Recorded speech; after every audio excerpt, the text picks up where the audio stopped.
Right.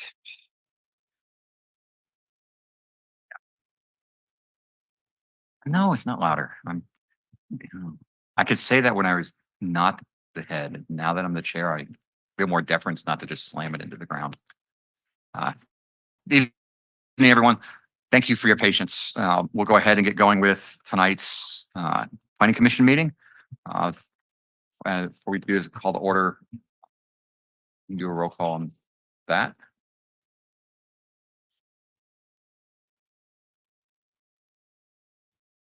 Commissioner Barron. Here. Commissioner Rana. Chair Woodson. Here. Commissioner Herr. We have quorum. Okay, next up is a moment of silence and the pledge of allegiance. Can you put the agenda up too when you get a chance? Okay. Commissioner Rana, you get to lead.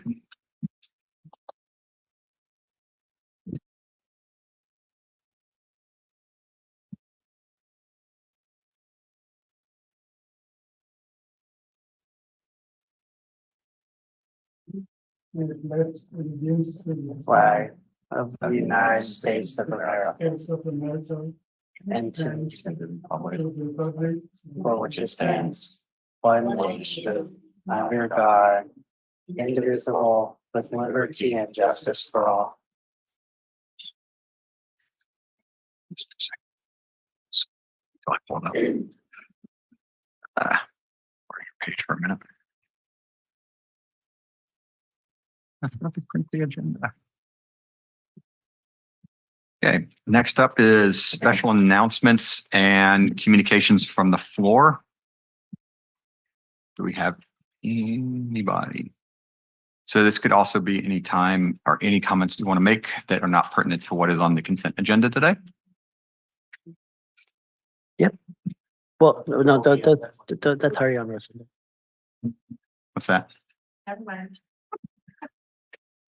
I'm trying to play with my mind, aren't you? Sorry. It's okay. Okay, we have nothing there. Next up is ex parte communications for quasi judicial matters. In this case, are there any comments or any outside communication with anything that could be presented today in the consent agenda that has come up? Okay, so I do have one. I had heard from a response to a letter I had sent to MST a while ago on some issues I dealt with surf. Not pertaining necessarily to today, but just in general about the surf line. I actually have not read the response yet. I just know it's there. So I won't look at it until after today. Anybody else? Okay. Consent agenda today. First thing we have is the approval of the minutes from March 28th. So I have well, I guess I've read it, so I've gone through the minutes. So I can vote on it. Anybody have any comments or questions or changes that they need to make want to make or discuss? Not, can somebody make a motion to approve the minutes? I'll make a motion to. Okay. Commissioner Barron. Commissioner Rana. Yes. Chair Woodson. Yes. Commissioner Herr. Motion passes. Thank you. Okay. Moving quickly. Next thing we have on the agenda is we have two informational items and updates. First on emergency tree removal permit and then ADU pre-approval plans update.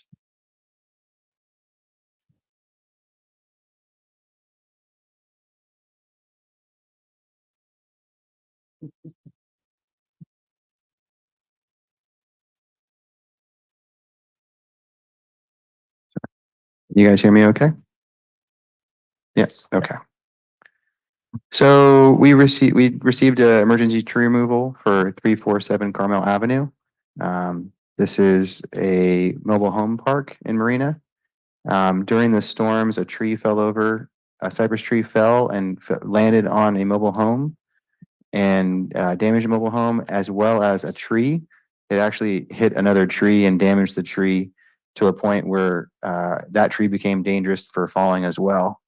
So they got a hazard rating of 11 for the tree by a certified arborist, and so staff issued the same day a emergency tree removal for this property to remove that dangerous tree. So that ends my informational update.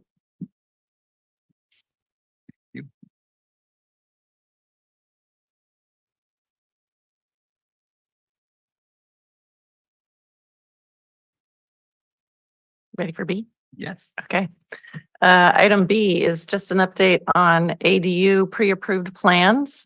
So we're very excited to announce that several months ago, we brought under contract a plan to provide pre-approved ADU plans for free for residents and property owners in Marina. These are 3 different styles and sizes of detached ADU.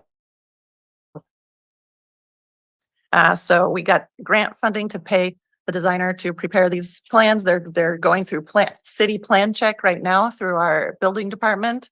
And we hope to unveil them in the next month or 2 for the public. So we're really excited. We get a lot of inquiries about why doesn't the city of Marina have the same program that Salinas has? And now we're going to be able to provide that. So we'll do a big social media blast and everything when they're ready, but I think it'll be a very popular, tool for people to use, and we're excited about it. I have a question about that came up, and this was actually from a friend of mine. Please speak into the microphone. He actually lives in Folsom and has property in South Lake Tahoe. And what he was wondering is, since it's California, and that can he come and get a copy of those plans?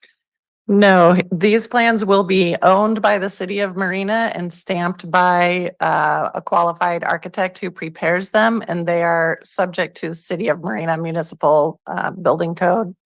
So they are only usable in the city of Marina, much like the city of Salinas's plans are not just wash and wear ready for Marina or any other jurisdiction. Okay. That's what I figured. I just wasn't sure. Okay. Any other comments before we move on? Yeah, does this plan also include the cost factor and other things? The plans are simply the actual building plans. So the floor plan, framing plan, electrical plan, those kind of things.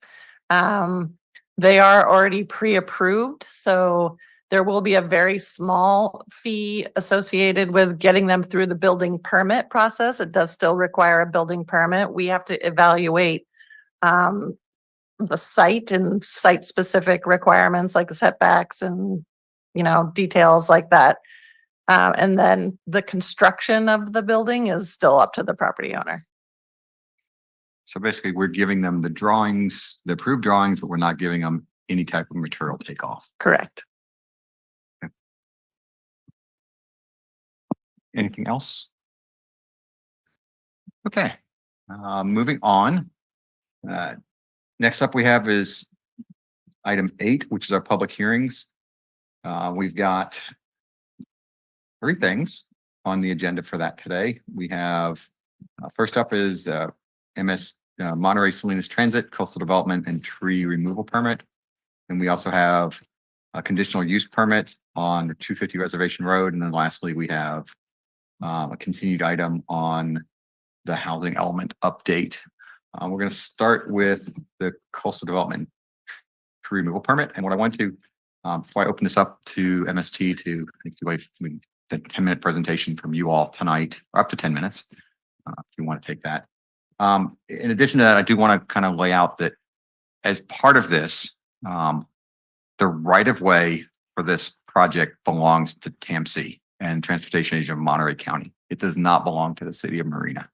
And as much as there is a lot of thoughts and feelings about what should happen with the surf project that MST is about to present, tonight's discussion is really pertinent to what Marina can control. And that specifically is our coastal development tree removal permit for the Fifth Avenue transit station. And that's really what we're discussing tonight. So feel free if it pertains to that. Definitely don't want to squash public opinion, but I also wanted to make sure that everybody understood the boundaries, that there are just a lot of things that go on with the surf line that just do not pertain to the conversation that we just don't have control over as the planning commission in Marina right now. That said, not sure who is going to present for, you're going to present first and then MST? Yes. Okay.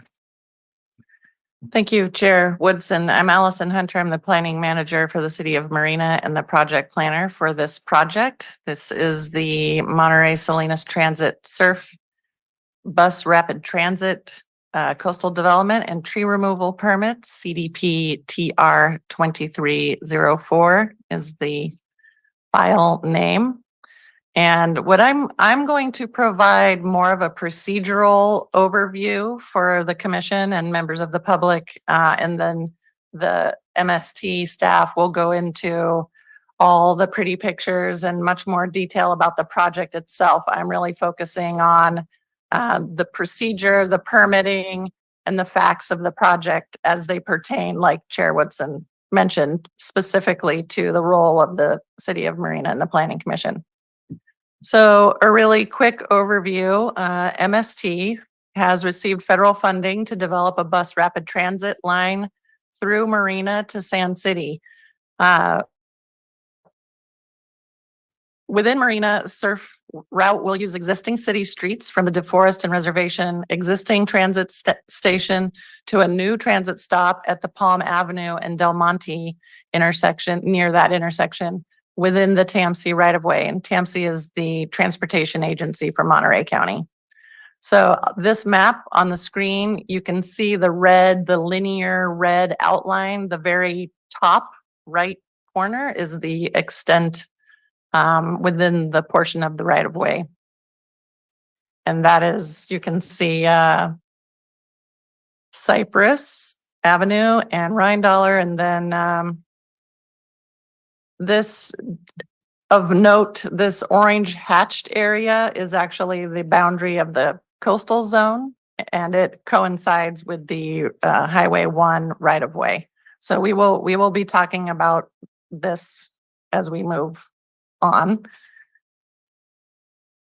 From this new stop at Palm Avenue, surf will be located completely within the TAMC right-of-way off the existing roadway to the south, where it will cross Highway 1 at an existing undercrossing and then connect to the proposed 5th Street Transit Station. So that's what this aerial map shows.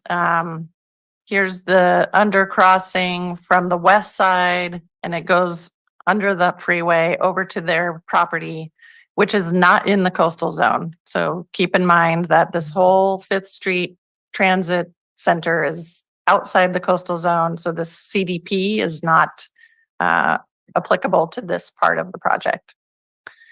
The project does include the removal of 92 mature trees within the right-of-way and within the proposed 5th Street station. So on the previous map and this map, all the red dots are trees that are going to be removed. The blue dots are trees that are going to be retained.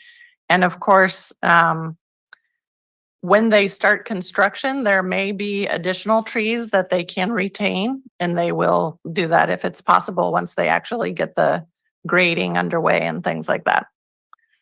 2 of the trees to be removed are within the TAMC right-of-way and located in the coastal zone. So the permit process, this is a complicated permit. It's going through 3 jurisdictions, all with their own permitting requirements. So it's taken a lot of work on everybody's part, including our city staff part, to kind of figure this out. But the first step for them was to receive a recommendation from the tree committee on the tree removal permit. So we had 2 meetings with the tree committee. And on February 26th, the tree committee added a couple of conditions, which were also brought forward in your planning commission resolution. And they did end up recommending approval of the tree removal. And they did not, they have no purview over the coastal development permit, so they did not include a recommendation on that. But that's what moved forward as to the planning commission as part of the tree removal permit.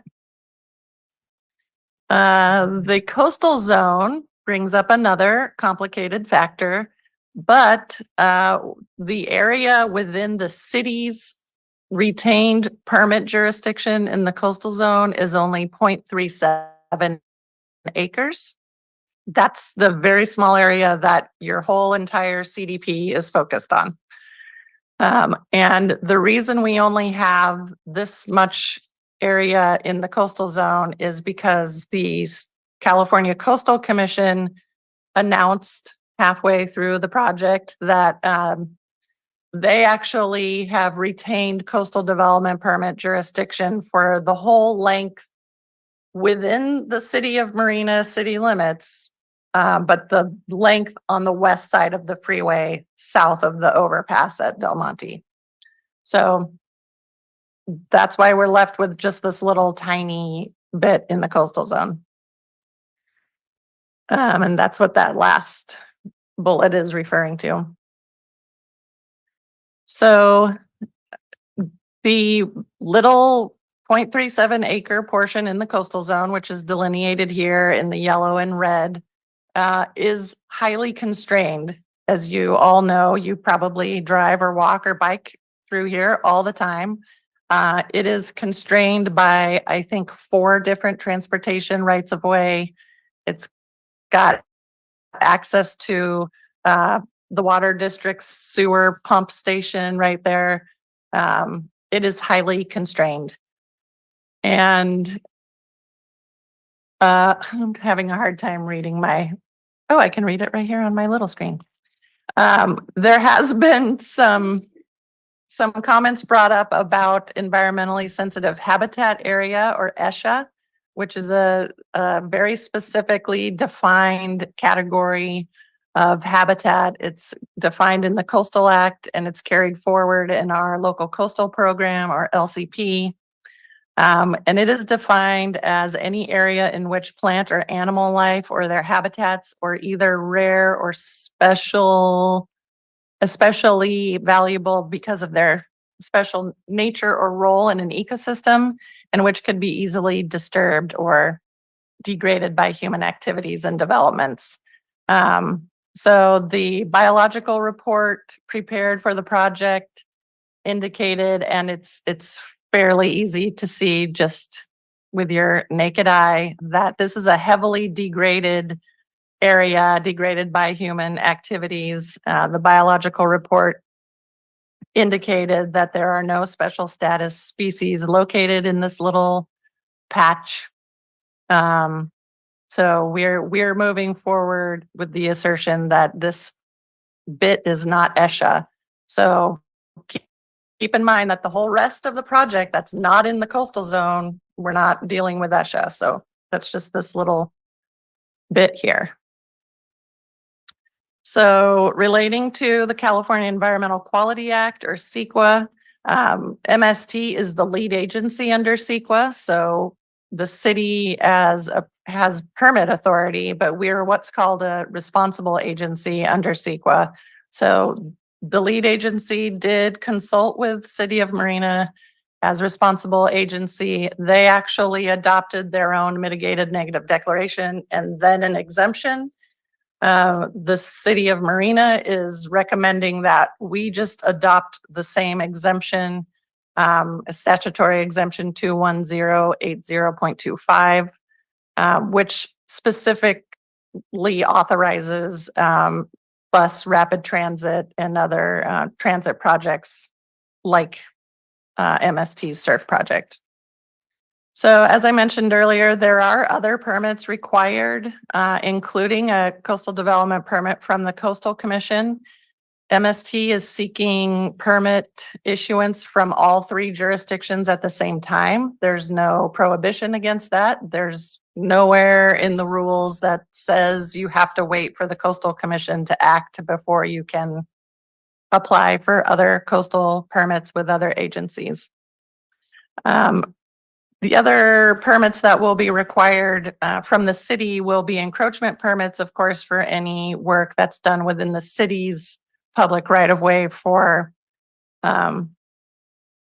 street striping or minor changes within the public right of way that's within city jurisdiction.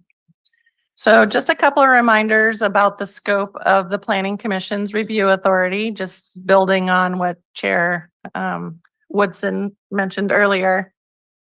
So the Planning Commission's action is limited to deciding whether the proposed development complies with the city zoning code and the local coastal program.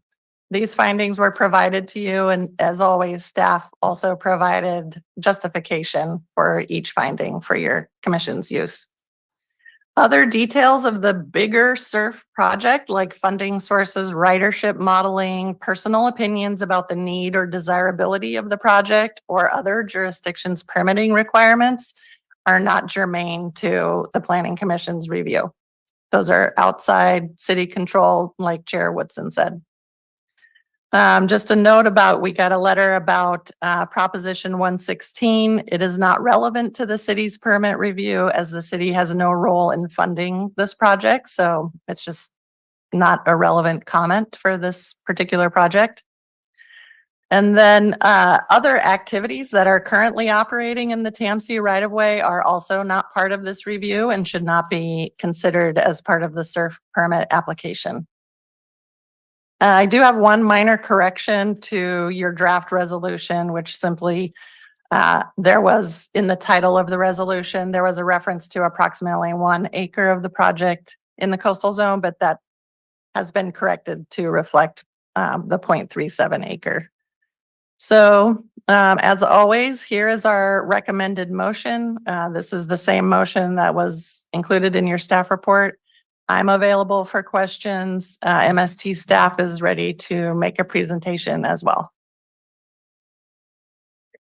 Back on. Thank you very much for that overview and update. At this point, go ahead and open it up to MST. I'm not sure who's going to present today. Thank you, Chair. Lisa Reinheimer.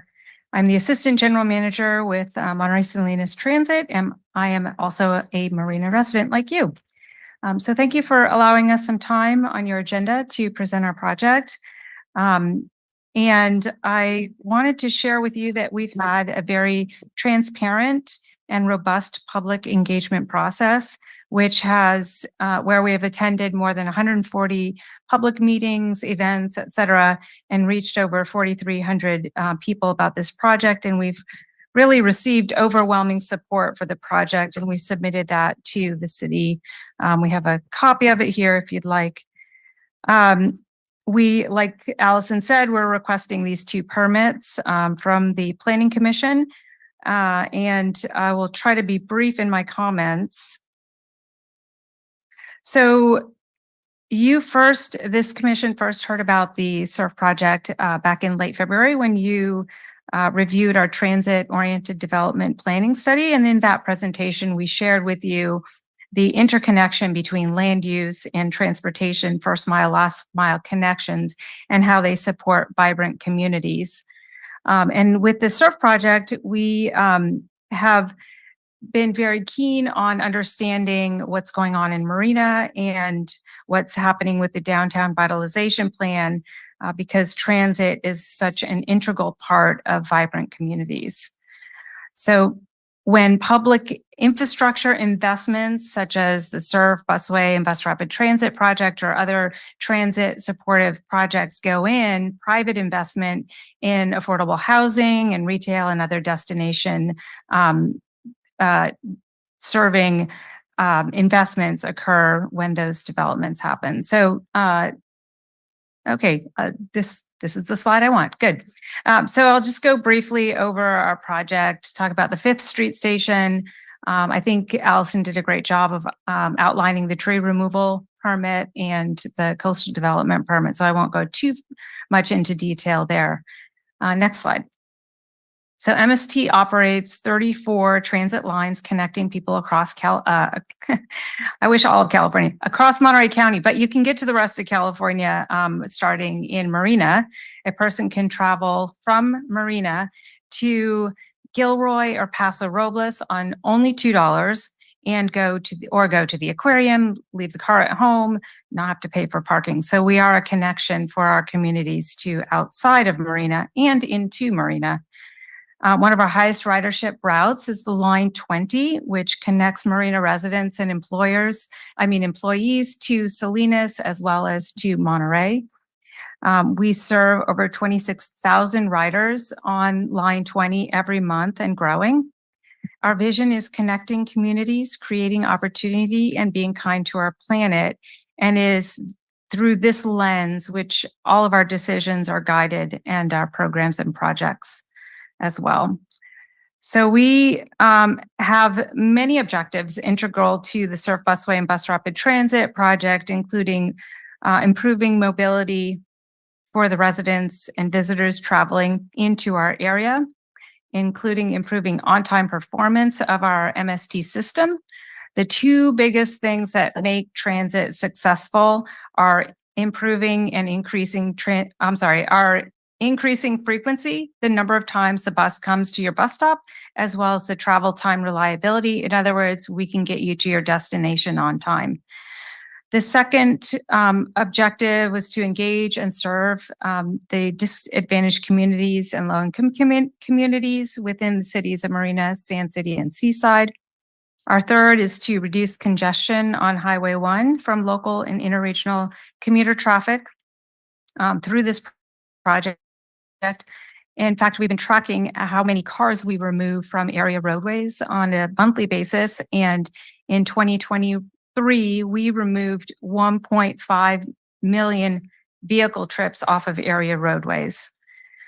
Fourth, we wanted to provide strategic connections to our existing and planned recreational trails, including the Fort Ord Dune State Park through Beach Range Road, through the future Fort Ord Regional Trail and Greenway, the Coastal Trail, et cetera. We also want to improve air quality within our region and reducing mobile source pollutants that contribute to greenhouse gases. And we also want to preserve the long-term planning options for future light rail within the corridor and design a project that does not preclude future rail. The corridor itself within the TMC rail line is 100 feet wide. MST is only using about 32 feet of that, leaving the rest over 60 feet available for future rail when that becomes a viable, feasible, and cost-effective option for our region. That being said, the track condition itself is obsolete, and that's due to decades and decades of neglect, lack of maintenance, outdated technologies, weather, gophers, you name it. It hasn't been maintained since at least the 1990s, and passenger rail service hasn't been to the peninsula since the 1970s. So to bring train service back to the area would require complete removal of the existing tracks, the ties, the ballasts, et cetera. To bring it up to the safety standards, you would need to operate a higher speed train service. And in fact, we have a number of our team members here that can talk specifically about this issue as well. So one of the things I did want to mention is that you received a letter from the Train Riders Association regarding the use of the Monterey Branch Line and the use of Proposition 116 funds. Long story short, and I have a lot more explanation here, but long story short, eligible projects under Proposition 116 include what we are doing, the Surf Busway and Bus Rapid Transit projects, and ineligible projects includes those things that we are not doing. So we are completely within the guidelines, the statute, and rules of the Proposition 116 funds.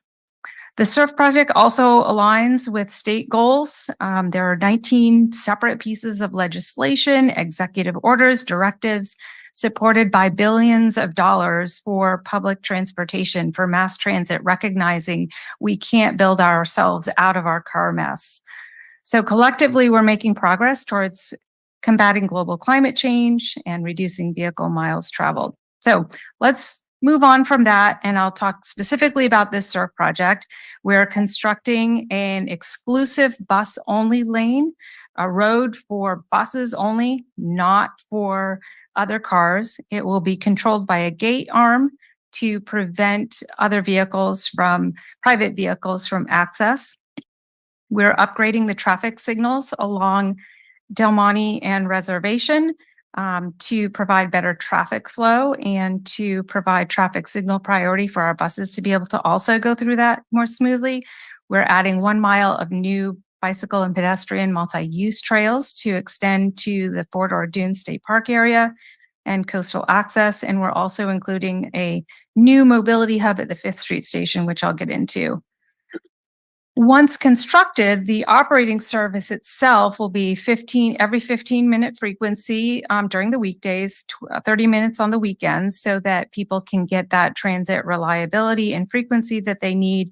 We're getting students to class. We've included another bus stop at the roundabout near the Dune in Sand City to get the Marina High School students to Marina students to Seaside High School students on time. It's a much better connection. That was actually a suggestion of the Planning Commission last time. So we went back and added that to the project. We are providing access to people with disabilities, seniors, veterans. We also launched a contactless fare payment system for equitable fare capping via your credit, debit, e-wallet, so you don't have to have a special card in order to ride MST buses. And all of this service will be provided on zero emissions, quiet, modern buses. And next slide, please. The next will go a lot faster. Speaking of the 5th Street station, here is a parcel that MST received from the Army through the Fort Ord decommissioning process. And the purpose for the transfer of the property was for MST to build a intermodal transportation center, park and ride lot hub for local and regional transit services. It will connect riders to CSUMB services, to the Dunes development, to the TMC and Marina parcels to the north of us, as well as the DoD Center for Veterans Services. So as envisioned back then, the station includes bus bays, bicycle repair station, bicycle storage, park and ride, and a pickup and drop off location. And this will be the terminus for the Marina Salinas multimodal corridor, which was a concept supported by the city of Marina about 9 years ago. Next slide. So here's some of the tree removal and replacement plans. For the tree removal process, we recognized that trees are an important asset to Marina's visual character and to our environment. So we went above and beyond the code by hosting a December meeting for people to learn about the project. We also hosted that site visit that Allison talked about earlier. And through careful design and recognizing that trees are important to our community and of course, to the environment, we reduced the number of trees initially that were planned by 25%. So before we even got to the tree committee, we had reduced the number of trees, recognizing the importance. And we're replacing them with the more native species, taking out some invasive eucalyptus. They're very problematic. And then we're replacing those with coastal live oaks. We're also timing our construction activities so that we avoid the bird and bat nesting period. Next slide. The majority of the trees, as you saw in Allison's slides, are at the 5th Street station area. And there are fewer at the Palm and Del Monte location. Next slide. The trees we selected are drought tolerant and resistant. We wanted to make sure that we're getting larger trees that are able to provide that canopy more quickly. And we selected them from the city's list as well as the Marina Tree and Garden Club. So for the Marina Code, we're required to replace by a 2-to-1. So for every tree we remove, we are replanting. We're planting a replacement +1, so 2-to-1. They will include a total of 123 trees within the project area. So physical trees will go there, and then supplement that with in lieu fees paid to the city so the city can plant trees where they're most appropriate and more desirable in priority areas within the city. Next slide. So from the city's tree list, coast live oak, Monterey cypress, and that fruitless olive, as well as the wild lilac from the Marina Tree and Garden Club. Next slide.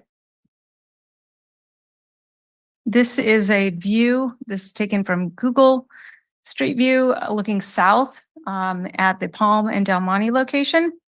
Next slide. This is a rendering of what that station will look like. And in fact, I think there are even more trees there than that rendering provides.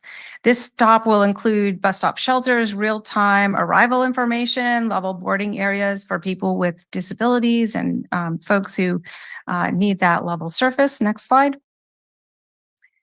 And then this shows where the grading occurs in the pink and the red colors as well as blue. So in order to be able to make this space work for the project, there's considerable amount of grading that needs to occur.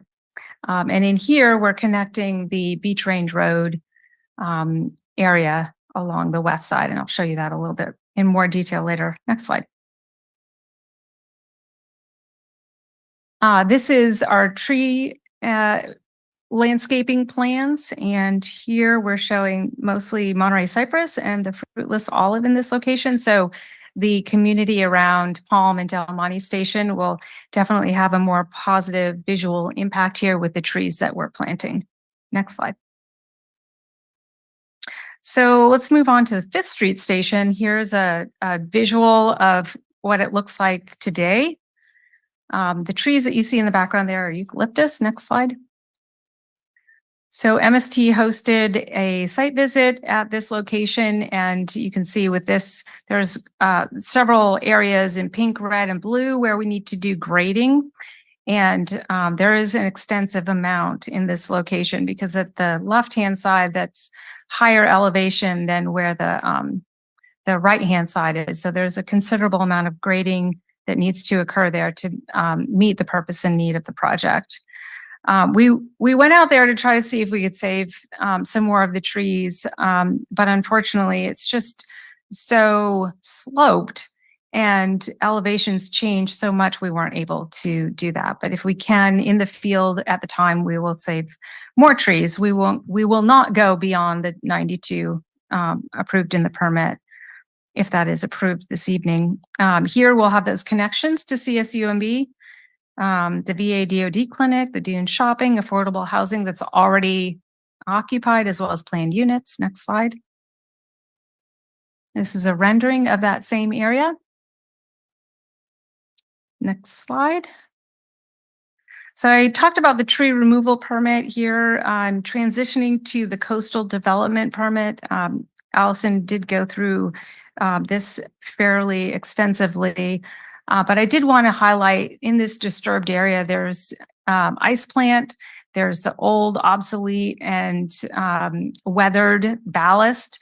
There's that access road, heavy pedestrian and cyclist use, as well as lots and lots of noise, both from above and next to you. It is Del Monte, so people are going quick. They're going fast to get onto the highway.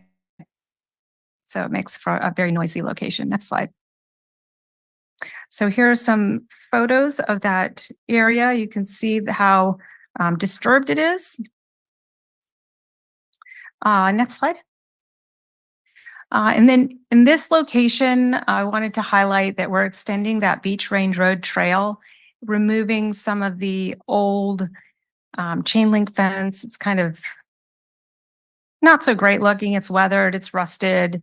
And we're also upgrading the Rain Dollar crossing across Del Monte. It's currently not ADA accessible, and so we're providing a better connection there, as well as across to the end of Marina Drive. So people who are currently using the railroad corridor across there with, these footpaths will have a proper crosswalk in order to cross both the busway and also the Del Monte area.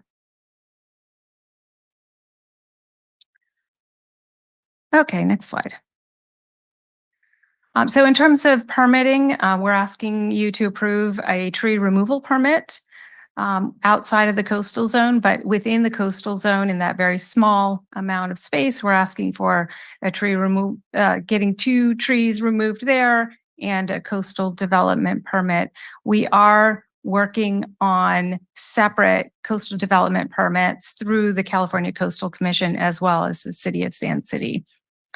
Those ones have not come to the council or the Coastal Commission yet. Okay, almost done. Schedule. So we're on schedule to begin construction this fall with tree removal activities, clearing and grubbing to occur outside of the nesting period for birds and bats. We're planning construction of the multi-use trails, the extension of Beach Range Road first, and keeping that pedestrian access to the Fort Ord Dunes State Park always available during construction. So there should be no impact to cyclists. And I guess lastly, I would say we do get comments from people, well, what is this going to do for me? I'm not a bus rider. So I'd like to answer that by saying that we've carefully planned the Surf Busway and Bus Rapid Transit to meet our overall objectives, obviously with the lens on public transit, but also our vision for the community, and that is connecting communities and providing more frequent and reliable service so that people can live and work and go to school, access the services throughout our unique communities. We're also extending those multi-use trails. They're very popular. There are a lot of people here that enjoy being outdoors, and that's fantastic. And we recognize that that is a priority for our communities.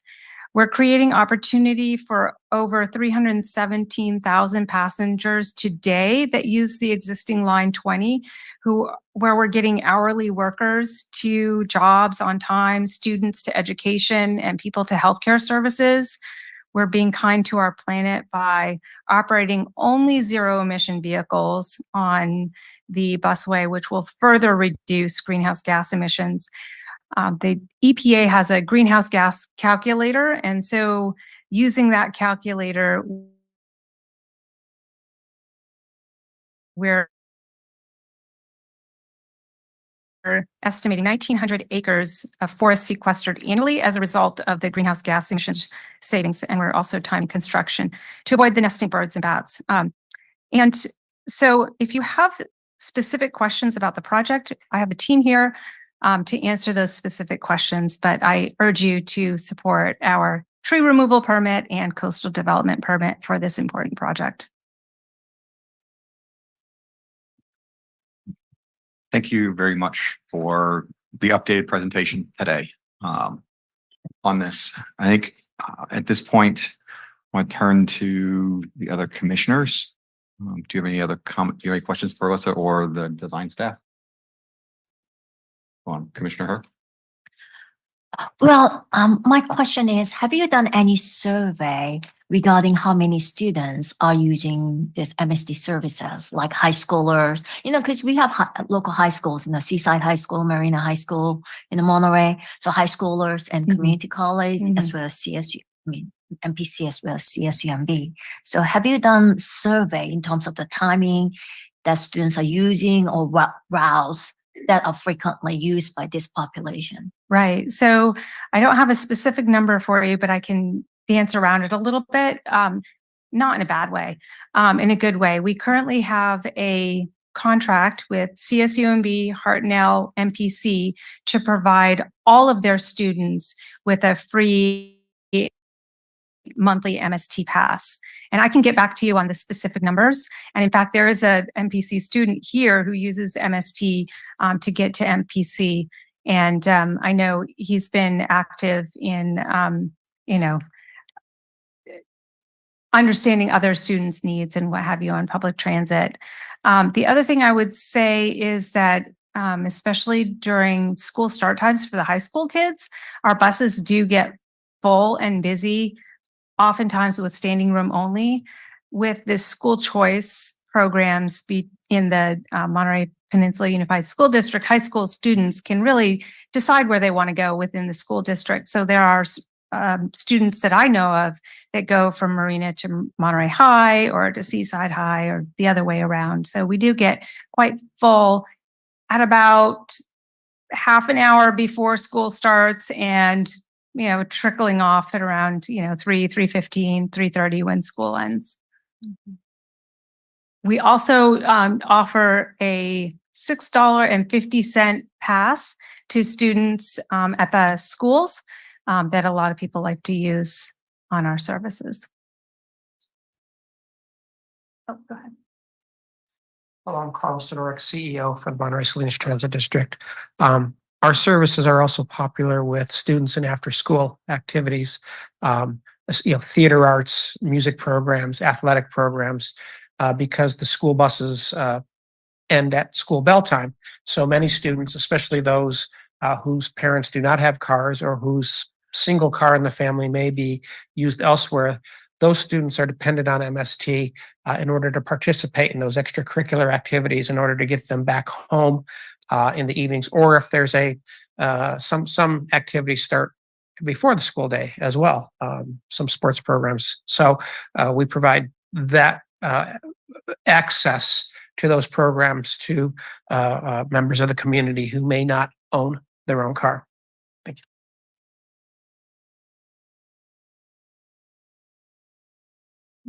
Any other questions? Well, that's it for now, Okay. but I can come back. Anybody else? Nobody's turning on the lights today. Commissioner Rana. Hey, my question is that most of the trees that are to be removed, they fall into the station where that Fifth Street station.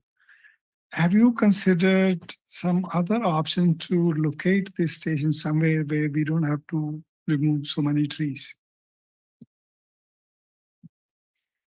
Well, MST received the property back in the early 2000s specifically for this purpose. We don't have any other property in the area that we would connect to the SURF busway and bus rapid transit project. And part of what we're doing is building the entire project within existing public rights of way.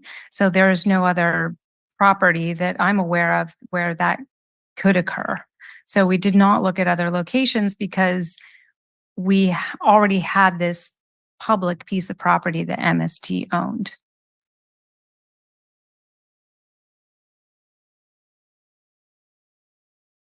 Any other questions? Commissioner Barron. Thank you.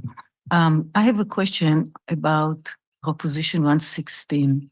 I understand that we are not supposed to talk about anything but the trees, but when I was looking at all the letters that we were receiving in the last few days, I noticed a lot of support, but I did see the letter from the train riders. And my question is this: what if you start with the project and the tree removals is already in process and you get a lawsuit from this group? I can't predict what will happen, but it seems that they are very passionate about this issue. What if they enter a lawsuit and the project has to be delayed and now you already removed 92 trees and now we have to wait for another 5 years for the lawsuit to be cleared and for the project to continue? That's a great question. Let me correct the record about the Proposition 116 funds. That it seems needs to be corrected. In Caltrans implementation guidelines, eligible project types include, but are not limited to, design, construction, or rehabilitation of exclusive busways. Exclusive busways are facilities for the exclusive use by bus vehicles that are operated by a public entity. That is exactly what we're doing. What the track letter refers to is a California Attorney General Opinion 81-101 regarding the use of state funds for carpool transit ways, which concludes that exclusive public mass transit guideways, as used in Article 19 of the Constitution, do not include exclusive bus carpool transit ways. Bus carpool transit ways are roads in which they are restricted to buses and other motor vehicles carrying 3 or more people. This is an old term that was used back in the 1980s. It's since been updated, called high occupancy vehicle lanes, HOV lanes, or carpool lanes. We're not building a carpool lane. And the Constitution would say that an exclusive public mass transit guideway is not a carpool lane. We agree, we're not building a carpool lane. So again, simply put, we're doing all the things that are eligible under Proposition 116 and not doing the things that are ineligible. If we get a lawsuit, obviously we will defend it, as we have in the past on this project. Thank you. Any other questions?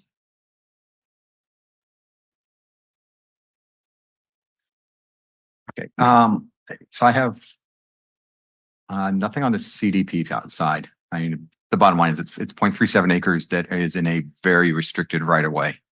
There's not a lot that can be done. I think there are some bigger questions with TAMC that we can take offline about what can be done with the other 50 feet of right of way that TAMC still has a partnership with MST on, but that doesn't pertain to this. But on the tree side, my question that I have is at the Fifth Avenue station, and I'm looking at the designs right now. When I'm looking, kind of reading into the actual construction plans, the intention is to continue the bike path that is redesigned, basically upgrade and redesign the bike path connection between the bridge and the underpass, Yes. and then expand. Knowing that underpass, the underpass is going to have to be expanded design-wise to be able to include Class C type underpass and the bus access from Fifth Avenue to the other side. So we have our design engineer here that can speak specifically to design standards. This is Peter Meyerhofer. He's with Kimley Horn and has been our project manager and designer on the project since essentially day one. Go for Long it, time. Peter. Yeah, so the underpass, as you probably are aware, currently has the existing bike path that goes basically centered under the underpass. And so what we're going to do is essentially move the bike path to one side to allow room for the busway adjacent to it through the underpass. So the bike path will be the same size, and we'll have about the 30-foot busway, 2 lanes each direction, separated per Caltrans request a type 1 barrier, and then we'll have the pathway adjacent to that. So Okay. I just wasn't sure if there was enough room to put in 2 12-foot lanes plus the bike path underneath there without, because the other option was to reopen the pedestrian underpass that is currently sealed over. yeah. So what's out there today is you have the bike path, and then there's some basically open trenches, right? So we're actually going to pave over those, and in lieu of the open trench, we're going to have an underground storm drain. So we get some more square footage that way. So yeah. Okay. Yep. Next, that works on the design side. Yeah. I'll come back to the trees. Okay. Thanks. So on the tree side, looking back at this slide, could you pull the slide back up with the tree removals and the tree replacements table with the types? Oh, I guess, yeah, in the applicant's presentation. Because it was better than what you had. Can't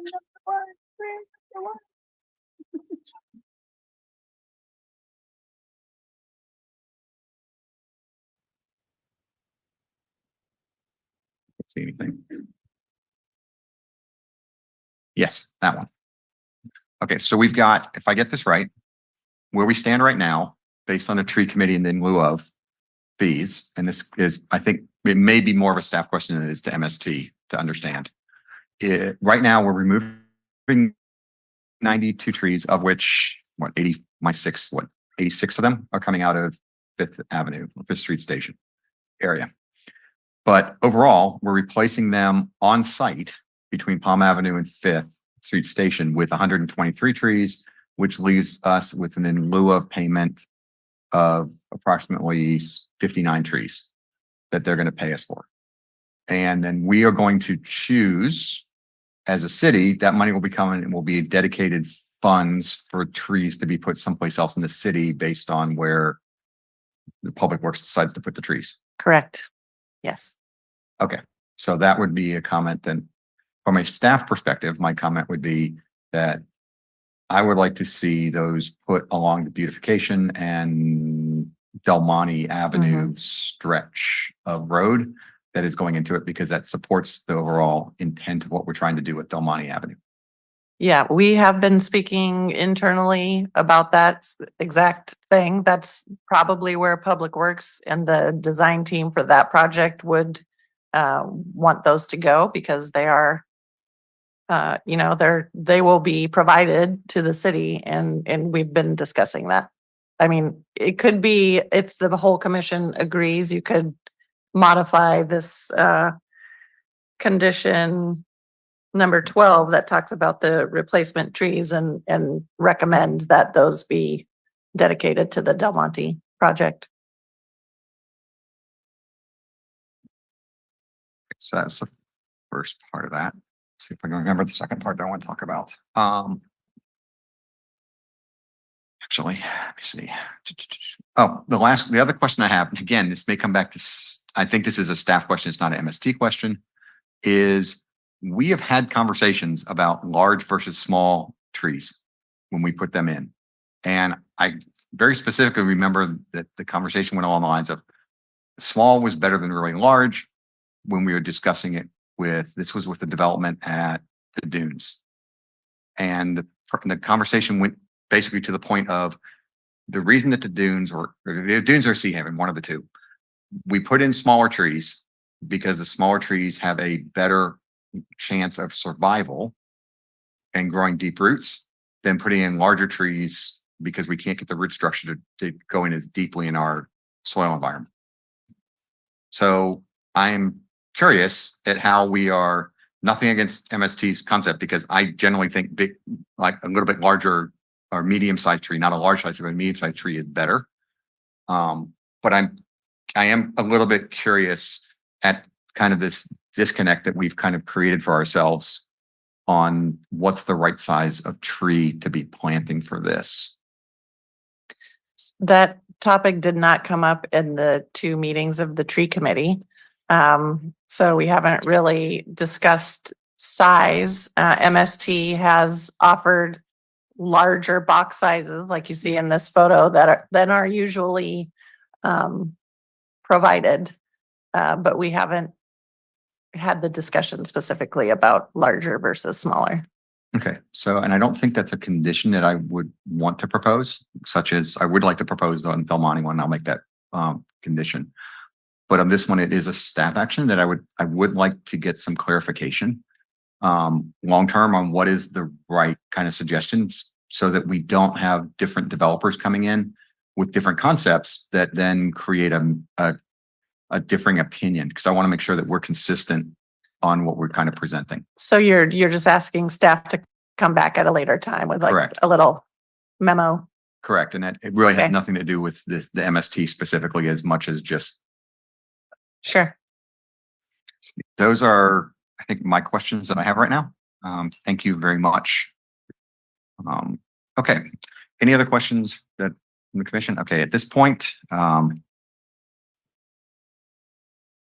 it's number 6. It's on my checklist. I'm getting there. So next up is I would like to open the floor to the general public. At this point, the typical, we'll open up 3 minutes to each person from the public to be able to speak. I don't know if there's anybody online besides Brian. So to the chair, what the council does, which we try to emulate with the council, is usually they open up to people here in the building first and then Which is what I wanted to. go to virtual. So if we can follow that same I just can't template. see anything on the virtual side. There are several. There are a few people, but if we could open it up to the Yeah, people inside. Yes, I'm opening it to the public in attendance first because they're here.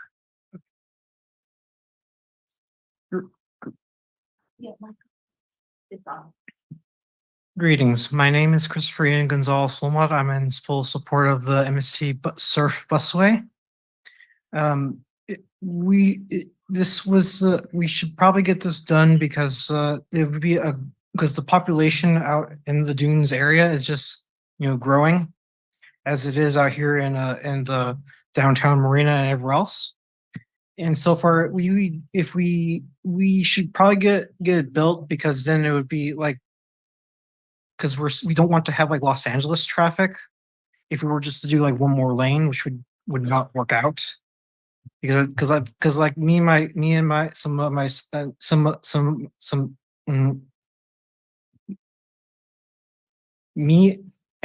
of the MST team were talking about this earlier, about like if we were to like extend or add another lane in the highway system, you can't add another lane to the exits. That's the one thing I kind of realized, like within the discussion, with some people who were against the surf busway.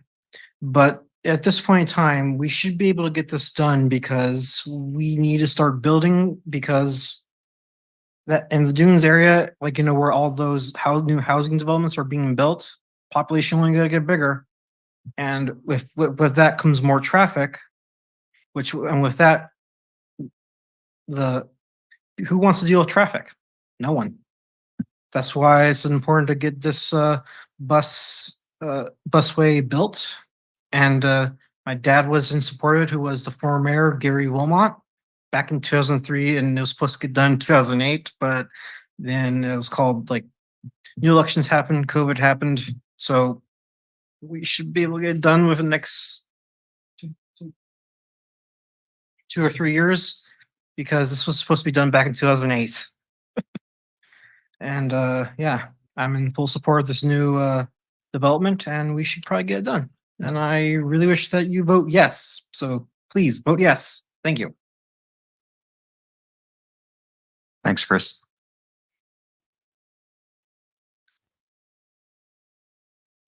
Good evening. I'm Marianne Leffel. I'm actually the president of the Marina Chamber of Commerce, and we've discussed this in pretty great length, and we are fully in support of this. We all love trees, but I think that the storms of February showed us how fragile and vulnerable our larger trees are, particularly the non-native trees. I was trapped in my house for 2 days. I couldn't get out my front door or down my driveway because of 300-foot pines that came from my neighbor's yard. And they were beautiful when they were standing. They're not so nice when they're laying down across your driveway. For us, it's really important to move the students. We have a large student population, particularly in Marina and in Seaside. And I'm a resident of Monterey. I see the children every day as they get off the buses in Monterey, and I see them floating down to the bus after school. But many of them stay around, as was pointed out. I see them with tennis rackets. I see them with baseball bats. I see them, and there are a lot of children that cannot participate in after school activities without a really reliable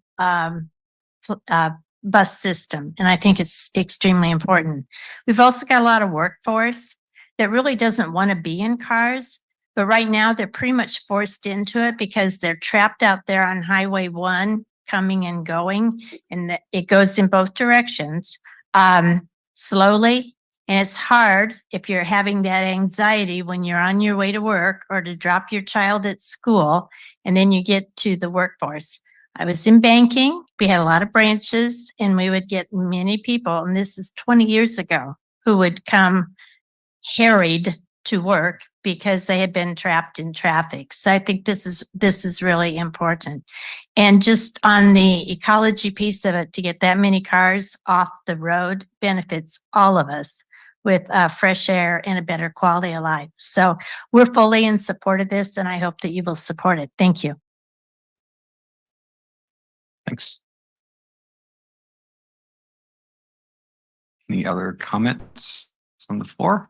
Okay, anybody in our online audience that I still can't see? We have a Mason Clark wanting to speak, Chair. Okay.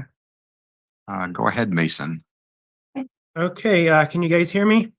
Yes, we can. Thank you. Okay, well, I want to start by thanking the city of Marina and residents for the support of our business, Handcar Tours. I'm the founder of Handcar Tours, and we're currently operating on the Tamsi right-of-way that the surf bus lane will soon inhabit. So again, thank you, city of Marina, for your support of us so far. There's a few points I want to bring up, pretty important points. Is first of all, this bus lane will destroy our business, but more importantly, it's not about us. It's about the rail line. It's about the ecosystem. We've carried over 20,000 riders through the coastal zone on our handcars. So this bus project will instantly remove 20,000 people from the coastal area, thereby cutting the access by that much. Second of all, because the bus lane will take up a lot of the right of way, that area you mentioned, the between Highway 1, there's a service road that's used by One Water. It's exactly 6 feet from the track. There's simply not enough room for the service road, the bus lane, and the trail. So the walking trail will have to be put on that service road. And I can tell you the residents will not be happy to find that they have to walk on that service road and have One Water trucks, behind them, because One Water is in there many, many times a day. And I know that because I'm there all weekend, all day long. So just remember that. Another thing to bring up is, so Prop 116 I know was mentioned, and I just want to reiterate a phrase here. So I'm going to actually read from the Attorney General memo number 87-101. The phrase exclusive public mass transit guideways used in Article 19 of the Constitution does not include exclusive bus carpool transit lanes. So the argument here is not about the carpool. That doesn't really matter. I'm going to read the next part of this memo. This is where it defines a fixed guideway. Of particular significance is the definition of guideway, a channel, slot, or track in which something is fitted so that the line of motion is controlled. And that's from Webster. And let me read one more line from this memo. It is not the operator of the vehicle who controls the line of motion, but rather the channel, slot, or track.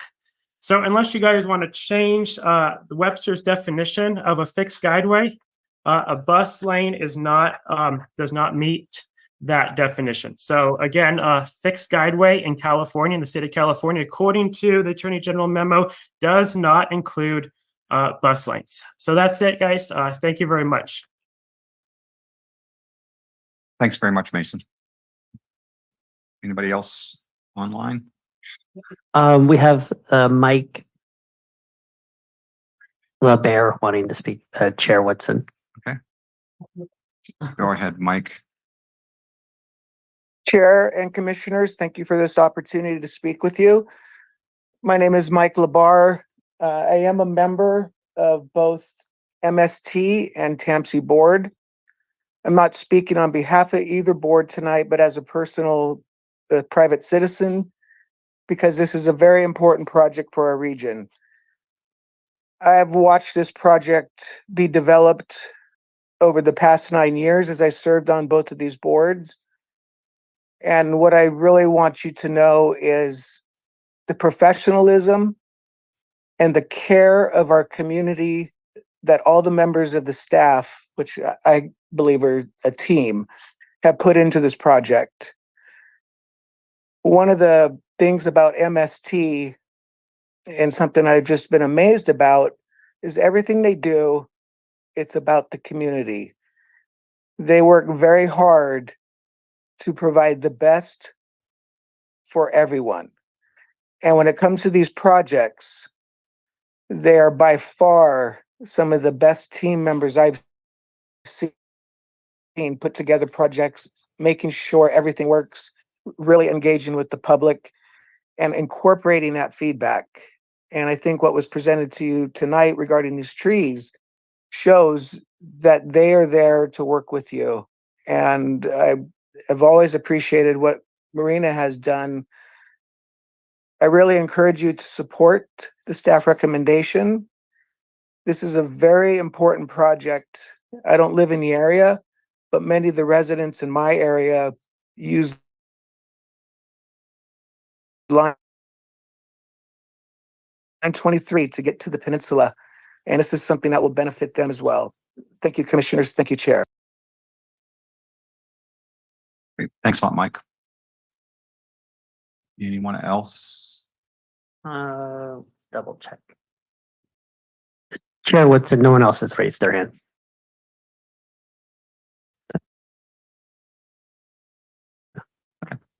I'm just curious, since I can't see, all I see is Mike and Fred Smith. How many are actually online?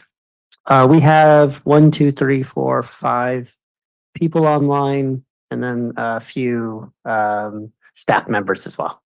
So Thanks. Just curious. Okay. No comments online? No other comments from the public here? I'm gonna go ahead and close public comment at this point.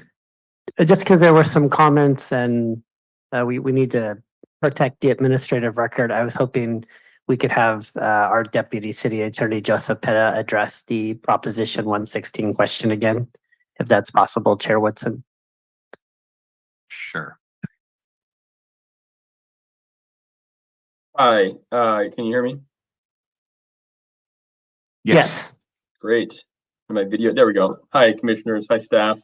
I don't have much to add in addition to what Allison and the and MST, the applicant, already said. I think the most important point for you tonight is that this Prop 116 issue doesn't have any bearing on your decision because the city is not funding the project. The arguments that are being made about Prop 116 are relevant only to the source of the funding that MST is receiving in the type of project they're building. So your purview again is limited simply to whether the request for the CDP meets the requirements of your code, and same with the tree permit. I have looked at, for what it's worth, the arguments that the commenters raised and the response by MST, and I do see in the Prop 116 guidelines that these types of busways do appear to be permitted as expressly as a use. But again, the more important point is this is simply not relevant to the city's review. Okay. Thanks, Joseph. I appreciate it.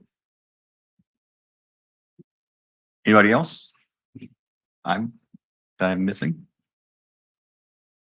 Okay, I am going to go ahead and close public comment.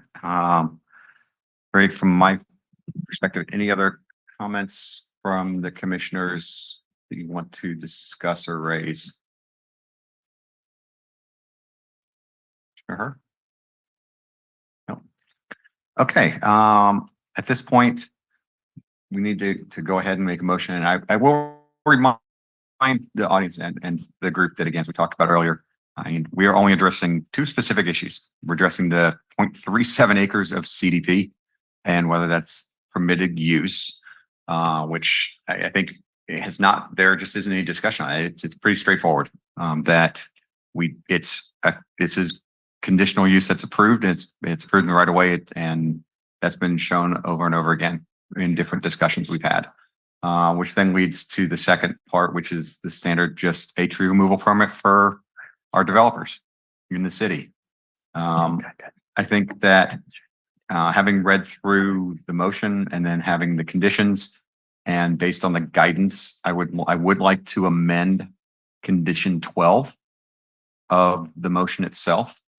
So not the motion, but the condition 12 to specifically recommend that the funding be reviewed as primary usage to support the development of the Del Monte corridor as part of the vitalization plan.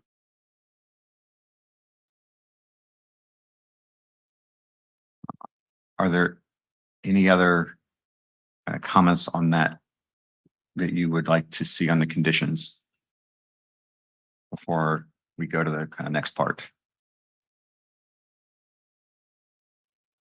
Okay, at that point, was that clear enough? Do you figure out how to fix the? We understand. We understand. Okay. At this point, the recommended motion is up on the screen. Is there somebody here who would like to make a motion on this? Sure.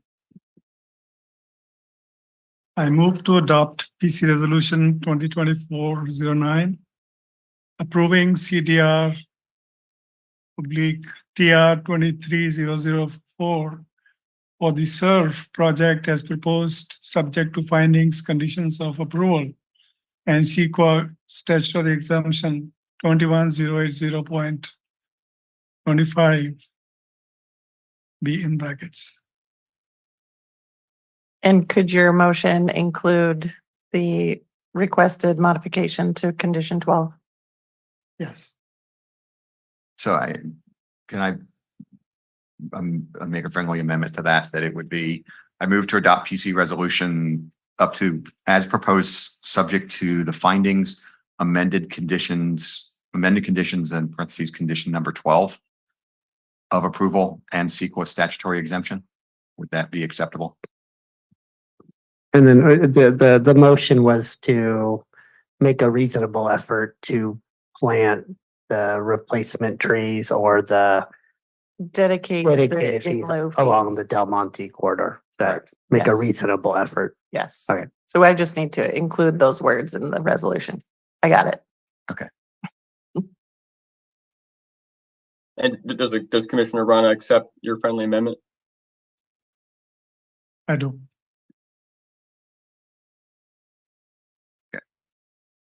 There needs to be a second on the motion. So anybody would like to second the amended motion? Okay, so we have a second. At this point, we take a roll call vote on the final amended resolution. Commissioner Barron, Yes. Commissioner Rana, Yes. Commissioner Chair Woodson, Yes. Commissioner Herr. Motion passes. Great. Thank you very much for the presentation today. This is pretty, and I'll conclude. This is a pretty straightforward one. This is more of an administrative type of process at this point. There are definitely probably some other issues and discussion points, and this is to the bigger audience that there are still a lot of other avenues for a number of the comments that were raised. There are valid questions that were raised that do not necessarily go away just because of what we were discussing here. Today's discussion was really only again about the CDP and the tree removal, not some of these bigger issues that still, I think, exist for the public. So thank you very much. Next up is the conditional use permit 2403 to support Tony's Grill and Tony's Grill Mexican Cuisine.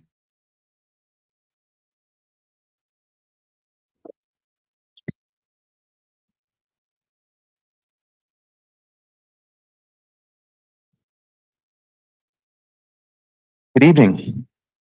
So I'm Senior Planner Nicholas McElroy. I'm here to present conditional use permit CUP number UP 24-03. As you said, this is for Tony's Grill, which is requesting to add a liquor license. This is the general site information that's in the staff report. This is located in the C1 or retail business district. It's in the same parking lot as Cafe Mia. And the general plan designation is retail and personal service. So it's an area where restaurants are principally permitted.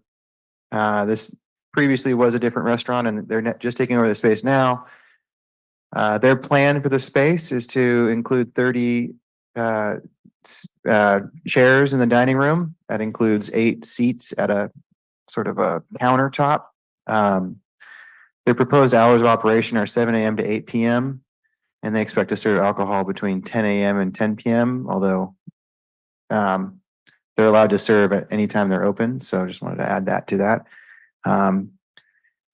This is incidental to full service restaurants. So here's the proposed floor plan.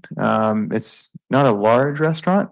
It's but yeah, there you go. And no, yes. For some reason, this didn't move when I moved the thing. Why is it not? Why is it frozen on that? Oh, there we go. Sorry, having some delays. So, in order to approve this, the city has to make a. Sorry, it looks like our internet connection was just catching up with me. So we have to make a finding of public convenience or necessity. In doing this, we always consult with the police department. The police chief has no concerns about the proposed business, adding alcohol, full service alcohol to this restaurant. There have been no alcohol related calls in the vicinity of the proposed project in the last couple of years. The proposed project is not within 500 feet of a school or a place of worship, which is a requirement within our code. And even though it is a part of an area that has undue concentration, all that concentration really is similar in that it's all primarily incidental to food. So there's a lot of restaurants in this area, or it's grocery stores pretty much within this census block. And yeah. Sorry, it's just slow. So in our code, we require a use permit for any type of ABC license of any kind, whether it's just beer or wine or full service. It doesn't really differentiate between bars, restaurants, and you know, it's pretty general. And staff has recognized that over the last 2.5+ years that we brought these types of permits to the planning commission, there has not been any issues with the police chief, 2 different police chiefs, and an interim police chief and the planning commission. And there has not been any issues with the public as well. So we have added this to our memo. Guido keeps an ongoing memo of 3 pages of different codes to look at to modernize and update. And so we've added these regulations to our code to be more, to just address this, to maybe look at maybe bringing some that are incidental to a restaurant to a different type of permitting process. And we would like to ask the planning commission if they're in favor of these types of amendments to the zoning ordinance. So why did that go backwards? So on the screen, you have the recommended motion. Staff recommends approval. And I'll open up to any questions for staff. And we have the applicant here with his daughter. If you have any questions for the applicant, I don't believe they're going to speak, but if you have any questions for them, they're here. You're the chef of the restaurant? Okay, so he said, for the record, he said his wife will be the chef and he'll be helping her with it. So just let the record reflect. Thank you very much. And thank you for coming and waiting through the previous presentation. Sometimes it gets difficult, but we try not to be the city council because otherwise we'd be here at midnight. Is that not true? It is. You're going to be politically correct, hands off, not going to respond. That's fine. All right. I think for mine, I just for clarification, the 3 that have come forward, one is the Hampton Inn. I can't remember what the other. Yeah, so Nick's done all three the last 2.5 years, and I think first let's help this customer out and focus on this, and then the second part is this is now the third one that we've brought to the commission. There's really no public real concern, minimal input from the commission, and so we were hoping to get support from the commission So I. as part of our zoning updates that we're doing to say, hey, is there an opportunity to potentially do an administrative use permit or put these on consent or whatever we can do to help the customer out. So So I still would like to know the three. I remember one. I'm trying. Tico's, All right, so Tico's. Tico's, Hampton Inn, this one, and I'm forgetting that another, there was one before I started off. that was October of Tico's. That was 2021. Tico's. Yeah. So Right. What was, I think there was one more. Hampton Inn and this one. That's the Okay, three. oh, there's So three. it is three. That's three, yeah, I okay. couldn't remember what, that's what I was kind of, I remembered two. October of Three. 2021 is the one that I listened in before Yeah, I started okay. working here. That's fine. So my only other comment would be, I completely get where you're going with this. I would have separated this off as two items on the agenda so Understood. that we could Yeah. actually, because we're dealing with the administrative side. Yeah. That's an us issue. That's not a him issue. Understood. Yeah. And so as much as it's convenient, we've kind of integrated these things together. So I would like to actually split them out from a discussion perspective. Sounds good. Understood. So from my perspective, I guess I come back. Any questions from the commission on this or concern? Yes, Commissioner Barron. Question. I'm just asking about one paragraph here that it states that California Department of Alcohol Beverage Control allows 7 on sale and 3 off sale, and we have 9 and 10. So how do we reconcile this? So this is, so for the ABC breaks up California by census blocks. And each census block is determined how many ABC licenses are appropriate for the population. And so we have some census blocks that fall within the city of Marina, which have 3 or 4 for on premise and 3 or 4 for off premise. And to make sense of this, on premise means restaurant, off premise means retail, right? So we have 0 on those census blocks, so we have no population and no commercial district in those census blocks. So it's sort of arbitrary how they do this by population. It doesn't necessarily reflect the zoning. So when you have a higher concentration, it's because that's where our downtown core is. And so this is in the downtown core. And you're going to see a lot more of these restaurants with alcohol service popping up as our downtown gets adopted, the specific plan gets adopted, hopefully. So it's pretty common and it's pretty consistent across all jurisdictions where you will have areas of undue concentration. So it's a pretty standard thing, and we have it built in into our ordinance to make certain findings, like I said, about the police chief, and then within a certain proximity to schools and places of worship. So those are the required findings that we have to make, and those are in the staff report in the attached findings. So yeah, of course. Any other questions? Okay. Commissioner Hurd. Well, my question is more toward the applicant, more out of curiosity. So how long have you been doing the business? You're doing the restaurant business, Yes. but from family behind, we've been with them working on So how many taquerias. How many years were you in business? I could say about 15 years, 15 years, not 5 years. 15, 20 years back.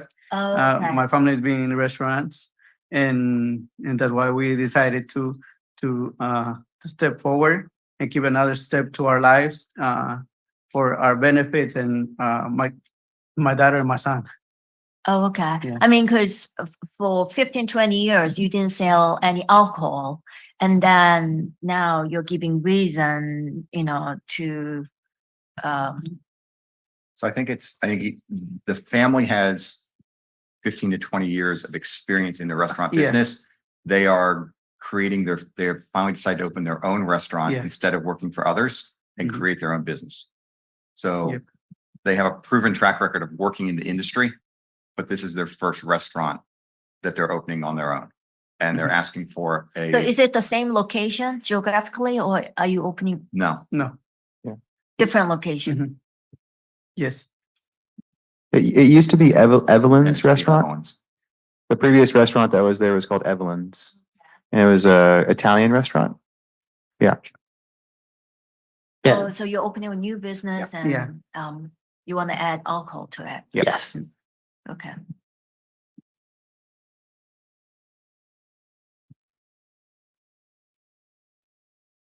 Any other questions right now?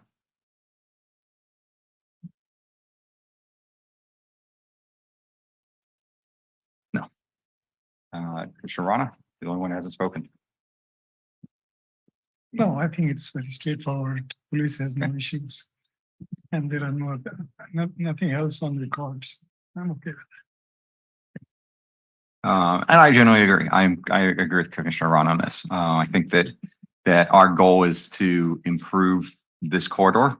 And the best way to improve the corridor is to get people there at different times during the day. Right now, we have people who are there in the morning until the middle of the afternoon, and then it kind of dies down. But we've got to create this kind of evening corridor. And the best way to do that is to get more people there to restaurants. Even though I guess it'll be good competition because now we'll now have two anchor Mexican restaurants and a third one in the middle. So this should be fun to watch. Or eat, I think is probably the better one. But again, I don't have any issues with this. Would somebody like to make a motion? Well, I will make a motion then. I move to adopt PC Resolution 2024-10 approving conditional use permit, CUP, CU 24-03, allowing the on-site sale and consumption of spirits, beer, and wine at a full-service restaurant at 250 Reservation Road, Unit B, APN 032-181-016, subject to findings, conditions of approval, and a Class 1, Sec 15301, CEQA exemption for existing facilities. That was longer than MST's. Wow, small business, $66 million project. There's just something kind of backwards about this. That said, is there a second on this motion? Commissioner Rana seconds the motion. Go ahead and take a vote. Commissioner Barron, Commissioner Rana, Yes. Chair Woodson, Yes. Commissioner Herr. Yes. Motion passes. So congratulations. Welcome to the business world now, because now you've got your business license, now you've got the alcohol license. Now we just have to have you open so we can come try your food or your wife's food, I guess. So is he allowed to cook or is it just her? They both.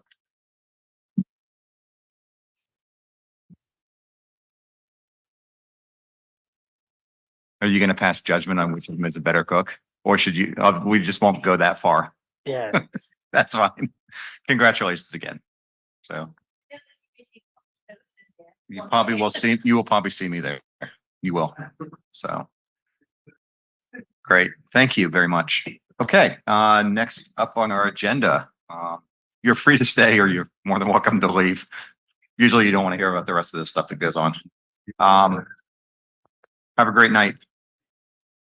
Next up on the agenda is review of the housing element update that was the holdover from continuance from the last meeting. Yes. So before I get started, really exciting news. At around 3:00 this afternoon, I got the official letter from the state that our housing element actually was certified. So that's a major accomplishment for the city. Two years, quite a bit of work. Thank you to the commission and council.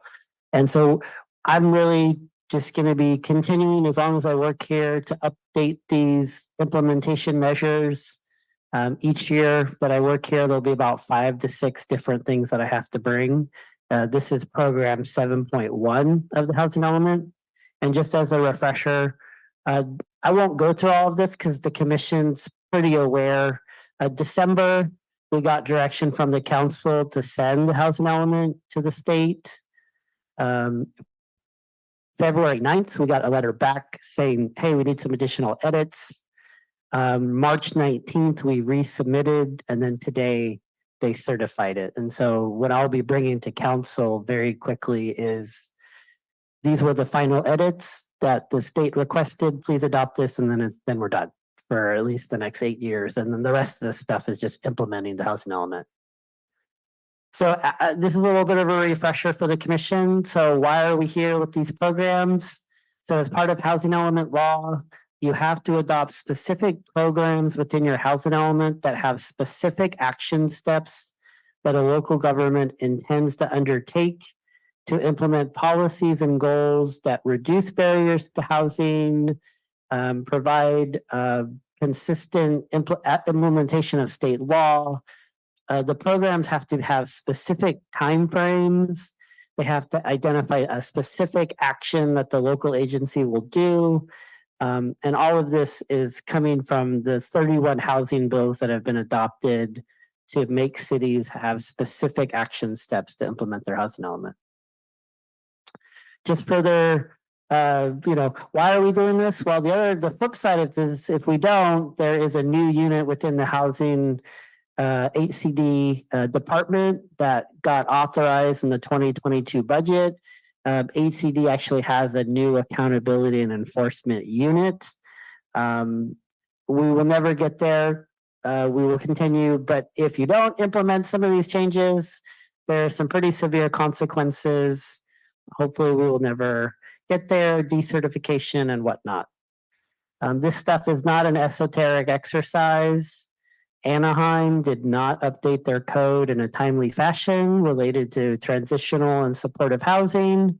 An applicant came to the city of Anaheim and said, hey, I want to do a transitional supportive housing use. The city told the applicant, you must get a conditional use permit for that. The applicant said, you can't make me, and that's violating state law. They denied the permit. HCD got involved and backed up the applicant and successfully sued the city of Anaheim. That just happened within the last 3 or 4 months. And once again, this is not an esoteric exercise. Portola Valley up in the Bay Area, they just had their housing element decertified because the state felt they were not taking we're very fortunate here. We don't have to rezone properties to meet our RENA number. Most cities do. Portola Valley was given a certain period of time to rezone properties. They did not do that in a timely fashion. And last week, their housing element was decertified.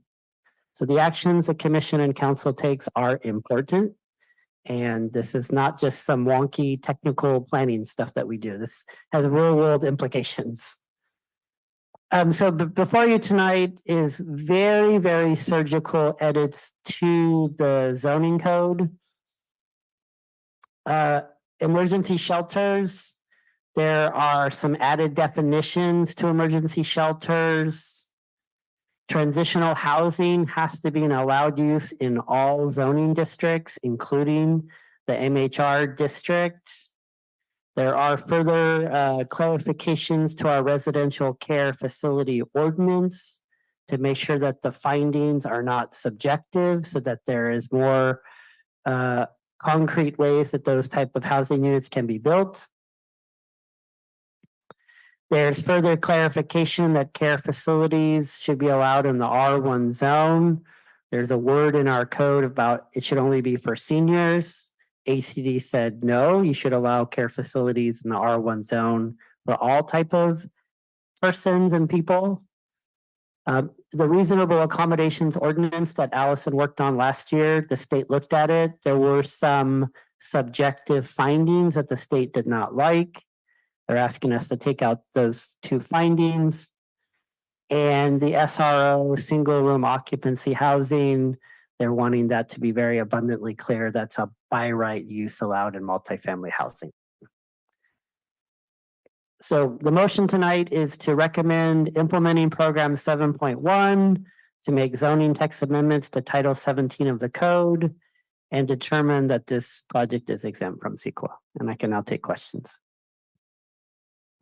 The only question I had was actually on the care facilities one. I'm assuming that that means if there was some type of youth treatment facility, that it's opening it up to any type of facility like that? Or what does that definition, what is their expectation of that change? Because when we were looking at more of assisted living senior type of centers. Yeah, there's actually a specific definition for care facilities. It's in the health and safety code. I don't have that memorized, but it's basically the general term is non-ambulatory care. So if you're maybe somebody who is disabled or a senior person, you could have up to 7 people live in the house and you can provide care to those individuals. It's not like direct medical care. It's more congregate type housing for those type of people. Maybe people who need a little bit of assistance, but not full on medical kind of coverage. Because that would change the occupancy and the rating of the And house. It's not considered it's not like our transitional housing. It's a separate category. Yeah, transitional and supportive housing has a totally different definition in the health and safety code, and I don't have it memorized, but it's Nick has it. perfect. Well, that's care facility. Well, what Yeah, is, yeah. what does it say for care? Transitional and supportive housing is more maybe people transitioning out of prison, people who, I mean, that's the one that always comes to mind. Transitional housing, but I don't have it memorized. So what is the care one? And the only reason I ask is because given that we're expanding the definition, that is one of those that could come up as as potentially controversial if a developer comes in and want to do it. I'm just curious at where that boundary line is. The transitional definition is not changing. The care definition. The care facility definition, like I said, it's in the health and safety code. I would have to find it and give it to the commission. I thought Nick had found it. So, but okay. Yeah, if you could. I can read it to you. It's in the city's code. Great. Oh, is all right. Is it the one that matches what we have in our city code right now? Because we went through that a That's couple right. years ago. Yeah, or it's substantially similar. Yeah. Okay, that's fine. That works for me. That's fine. And actually, that's probably better that it does because that now syncs our housing element to our current policy. All right. Any other comments on the changes? Yes, Commissioner Rana. Hold on. Yeah, on this condition on reasonable accommodation. There are 2 conditions on compatibility with neighborhood and character of increased traffic. They're quite Right. Yeah, they're quite okay. So why should it be amended? So reasonable accommodation is something in fair housing law that says the city of Marina, if somebody has a documented medical type issue, that we should give them, it's like a quasi variance from our codes.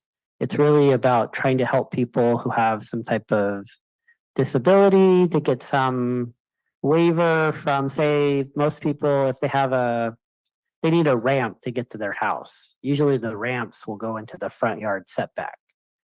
Well, instead of making somebody apply $4,000 for a variance and go to a public hearing, the reasonable accommodation would say, city, you should grant that person a waiver from the front yard setback, as opposed to making them get a variance, which can be costly and time consuming.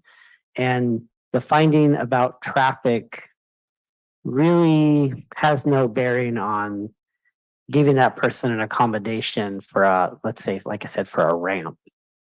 There's really no nexus there. So I believe that's the origin of why the state's asking us to take it out.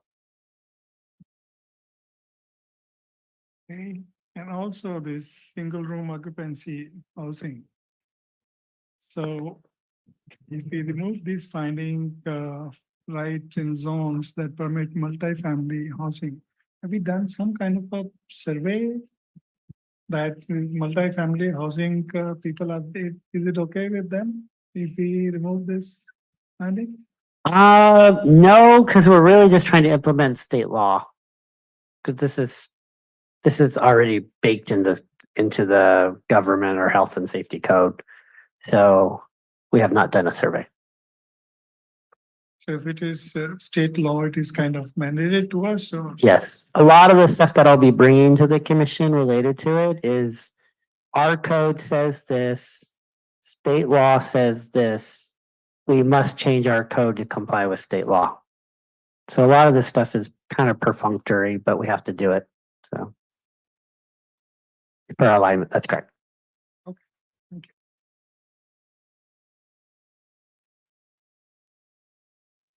Any other comments or requests to? You're fortunate. You're coming in at the tail end of all this, so you get to listen a lot of times, but this has been a ongoing. It's probably every 3 or 4 meetings, we have an update that has dealt with the housing element. It's a very big comprehensive document. I have one more on this, and it's not an overall comment about this.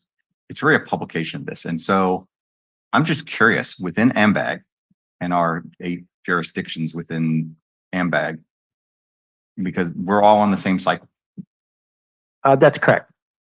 where do we fit in the realm of getting it approved versus our other communities in AMBAG? I thought I saw a land watch email saying that there's only a couple other cities in the county that have their housing element certified. So we're actually doing pretty well. No, we're doing well. So Just, and mine is where it's a publication of the effort. And that's where I guess where I'm getting to is that this is a big deal across the state.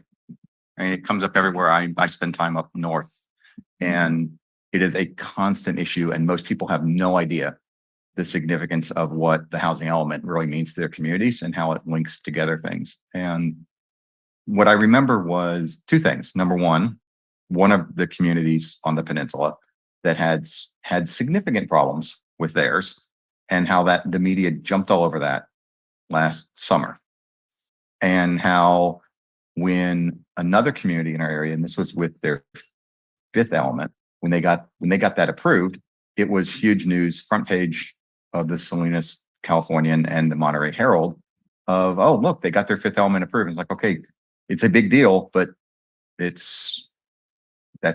weren't even first. They were just finally getting it done. Here we are, as Marina, we have been way ahead of the curve on this. We are significantly we didn't just meet the minimum standards here. We have significantly gone over what the minimum requirements are to this on what we're trying to propose across all of our developments and build outs.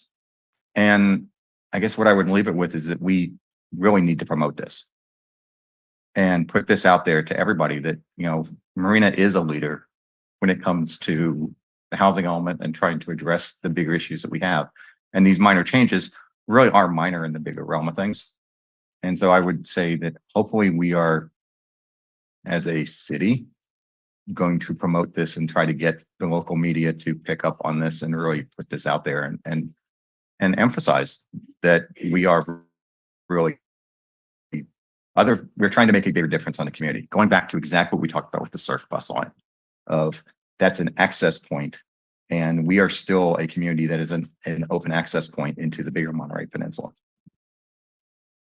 yeah, and so to that point, Chair Woodson, so because we got the letter relatively early in the year, the Public Works team can now file for ATP grants, which the city has been ineligible for because we haven't had a certified housing element.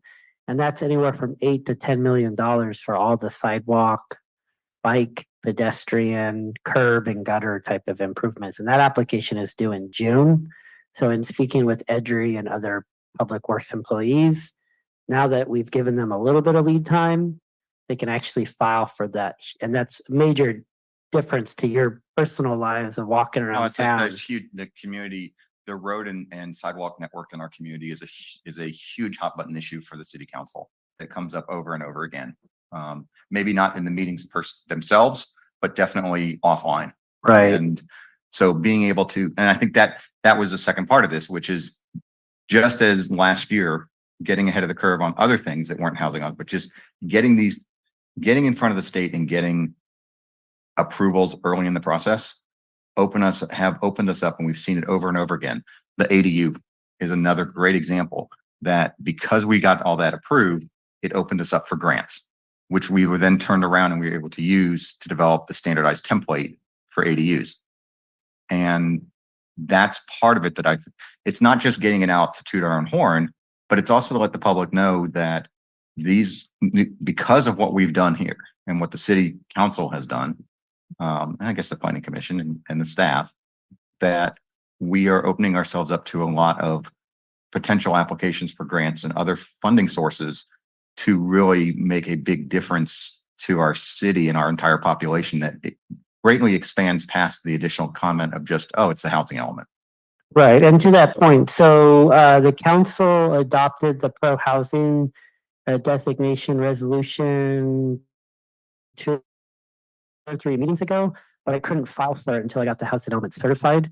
And now I'm working with Rincon. Now that I have the certified housing element, we can apply for that designation with the state. And there's up to $33 million statewide available. And usually they give each city anywhere from $500,000 to $2 million if we get that designation. And that makes us eligible for even other grants that the state offers. So yes, to your point, yeah, we're making ourselves, we're putting the city in a really good position moving forward. So thank you. Like I said, some of this stuff might seem super wonky and technical, but it's important. So thank you for volunteering your time.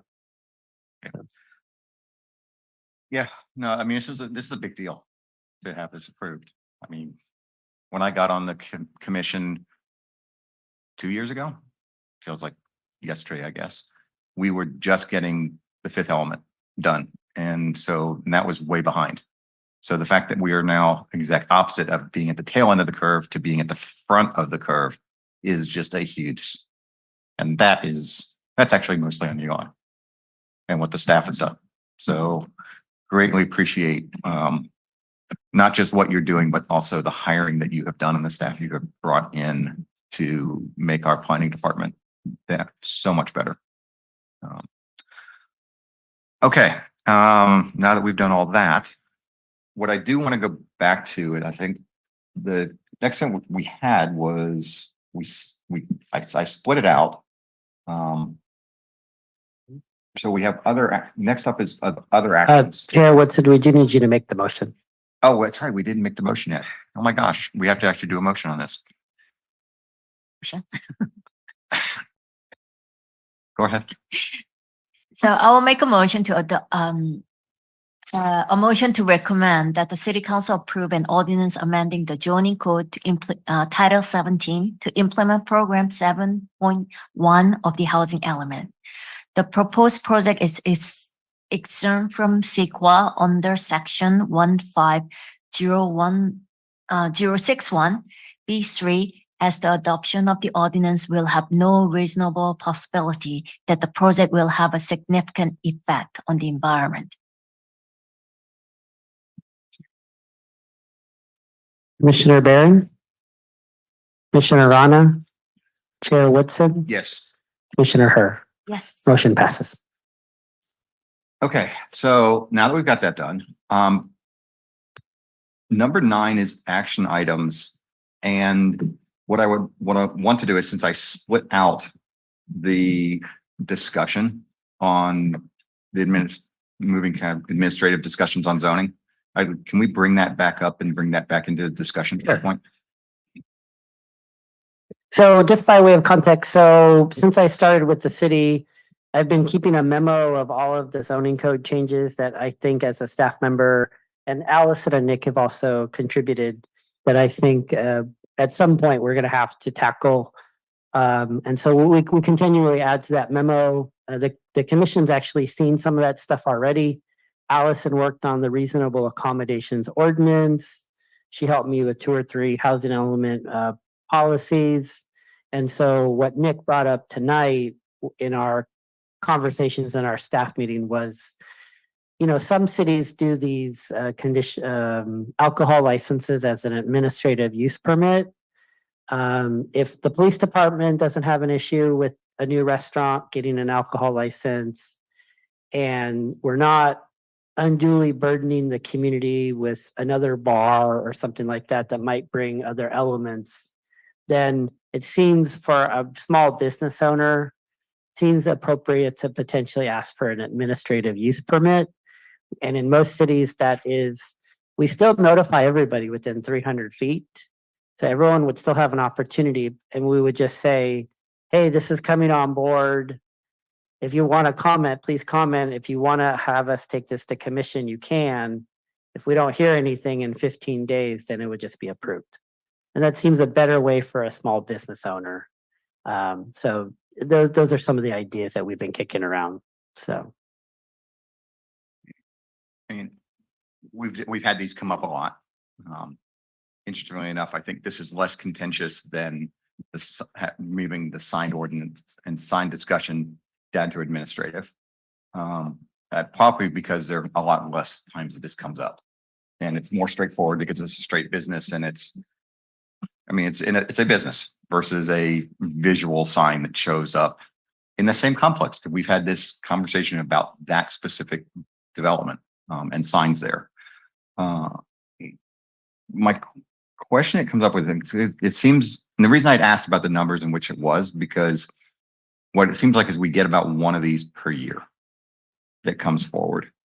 And so as much as there's a part of me that says, okay, I like having the control of, okay, it comes before a committee. But what I'm finding is just when we had this discussion here, when we had this discussion with the Hampton Inn, because those are the two most recent ones, there really wasn't, I think the real discussion became, how do we deal with, was there food to be provided? I think that was the biggest one. And I think that still is my kind of thought process here, is that if there is setting up a bar area within a dedicated bar within the seating arrangement, is as long as we're covering things like that and that discussion is being raised administratively. We looked at the plan here. I'm listening to what he said. I mean, knowing how Mexican restaurants and this type of restaurant works, that have a liquor license, it was pretty straightforward what's going to exist. But I think that those are kind of, what is that checklist? And is there, if we move it down to an administrative, then making sure that kind of some of these root questions are getting asked, and so that we're covering those. That would be my biggest concern. Yeah, and we can write that into the ordinance. We can, mandate, that stuff is directly put in the ordinance, or we can create handouts and forms to implement that directive. Yeah, there's a lot. And Nick, same you wanted to say. Sure. Yeah, before this meeting, I called another jurisdiction and asked them how they did it, just local jurisdiction. And if it's incidental or an accessory use to the primary use of a restaurant, they just permit it by right in other jurisdictions. And then if there's an actual bar, or that would need a conditional use permit, or if there's a live entertainment, that needs a conditional use permit. So I think that's more of the modern approach, where if it's just alcohol or alcohol with live entertainment, that would need a conditional use permit, because that's going to have a bigger impact on the community than it's an accessory use. So we're not going to go that route necessarily. We weren't thinking that route, but I just wanted to, and we'll look at a lot of jurisdictions before we bring something to you, but that's where we're coming from on this, where, like you said, food is the primary use, and then it's more of an accessory use. So, right. And I think that was the same discussion that we had, at least the three of us, you're new to the process, but that was the same discussion we had with the Hampton Inn was, is it more of accessory to the bigger one of what they're doing as a business for those 3 or 4 hours in the afternoons? And so I come back to this one, kind of the same way. And I kind of understood with the process here. Again, I wasn't going to hold back on his hours, because hours change, and I'm not going to. But I think part of that also that I did have a question on was that if his hours, I think there was the way the slide was presented, the hours themselves had the alcohol sales was a greater period than when I think it's probably the restaurant hours of actually serving the food. But I think, again, I don't necessarily need a formal checklist written into the zone. I mean, I think that's just adding stress to the system, because now all of a sudden it becomes, okay, well, you've got to address every one of these questions, X, Y, and Z, as somebody's coming for that. Almost defeats the purpose of, well, you might as well just come to the planning commission then. But having a FAQs page or a kind of frequently asked questions or a kind of checklist, these are the things that the city would like you to consider when you're doing that. I think that I think that is reasonable, that we just, here's a file, you want to have a permit, it's administratively approved, but here's kind of the things that we are expecting to see or we. Absolutely.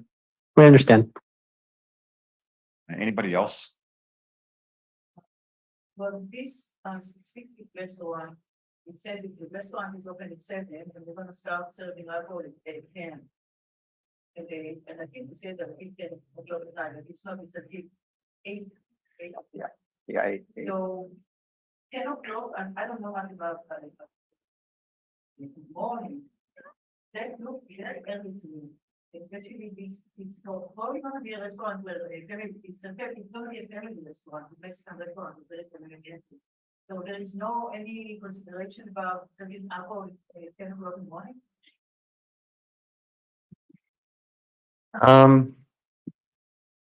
So maybe on the weekends, on a Saturday or Sunday, if someone goes in and has breakfast there, some people like to have mimosa with breakfast or brunch. So there's some situations and sometimes construction workers, they start work really early in the morning and so their lunchtime is 10 a.m. So I don't know. I think I just went with what they requested. And there's nothing in our code preventing them from serving alcohol earlier. It's just, that was their anticipated hours. And I didn't, and in consideration of these types of permits, I like to add hours of operation for alcohol. Because if they're open until 2 a.m., it's a different use than if they're open until 8 a.m. or 8 p.m. or 10 p.m., right? So very different use. So when we look at this, we'll probably look at the hours of operation as well. A bar would stay open until midnight or 2 a.m. Most likely in Marina, not much past 11 p.m., but Almost like 8. Yeah. Right. But Commissioner Mayor, that's something that if the commission is generally supportive of the overall concept, that's something that we can definitely bring back and have a discussion about, or that could be part of next research. But it is rather unique to have a beer at 7 a.m. So yeah, so it's kind of yeah. Yeah, well, we can certainly take a look There are at that. days when I would like to, then I hold myself back and say, it's like, okay, I'm starting my meetings too early. Yeah, I'm drinking during these Yeah, meetings. but then we can certainly take a look at that. So. Well, maybe we can differentiate availability of alcohol. I mean, they may be able to offer it from 10 a.m., but it doesn't mean that all the customers will order it. Right, Yeah. right. So availability versus. Yeah, and I think for me, my focus is, and I guess, this, we could go down a rabbit hole with this. Can we just do an administrative use permit? If somebody's gonna open up a restaurant or maybe the Hampton Inn, like a hotel, and there's beer and wine and it's incidental to the larger use, I think universally, if the police department doesn't have major concerns and if the commission is generally supportive of that specific type of permit, then that seems to be something the staff should be able to take charge of. So but in terms of, but you're bringing up a lot of great issues, Commissioner Barron, about well, what about a bar and what about and I don't think that was our focus. It was more, hey, I'm opening up a restaurant. Seems reasonable to have a beer at 1 o'clock in the afternoon, maybe not 7 a.m. And then if that's something, yeah, so that was a general idea. So I think overall, I mean, we're all amenable to looking at doing this from an administrative side. If you could just do the staff research, figure out what is realistic to present so that we kind of address these concerns. I mean, we're just not a blue law state. Right. Or a blue law community. So I think we're all pretty reasonable about this. So kind of just, let's come back and let's see what we can do to make this work. Absolutely. Okay. So, moving on, next one's action item. Next is other items. Hopefully we have anything else on other items today. We actually do. We have tree committee because that's actually, I keep looking at it, it's not indented. Yeah, that's another one. We only have 4 of the commissioners. We might want to punt on that one I again. would like to go ahead and table that. for another meeting. Yeah.